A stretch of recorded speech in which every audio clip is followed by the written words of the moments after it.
তো hello everyone, তোমরা সব কেমন আছো? আশা করি খুব ভালো আছো। আমিও খুব ভালো আছি। তো অনেক দিন ধরে ভাবছিলাম একটা মিনি ব্লগ করব। তো ফাইনালি যে একটা ব্লগ নিয়ে চলে এসেছি তোমাদের সামনে। জানি না কতটা কি বলতে পারবো, কতটা কি এন্টারটেনমেন্ট করতে পারবো। তো আমরা এখন যাচ্ছি অটো স্ট্যান্ডে। তো এই যে অটো স্ট্যান্ডে আমরা চলে আসলাম, এটা এই যে আমাদের অটোতে উঠে গেছি শিয়ালদা যাওয়ার উদ্দেশ্যে। তো আমরা শিয়ালদায় পৌঁছে গেছি। এই যে শিয়ালদা স্টেশন।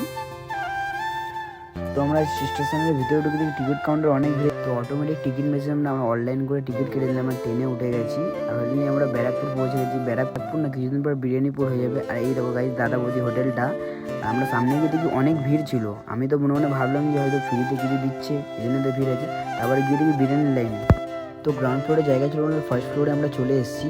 তো প্যাকটা ভিড় ছিল। আমরা মেনু কার্ড দেখছিলাম সবের জন্য, সেই তো আমরা বিরিয়ানি অর্ডার দেবো।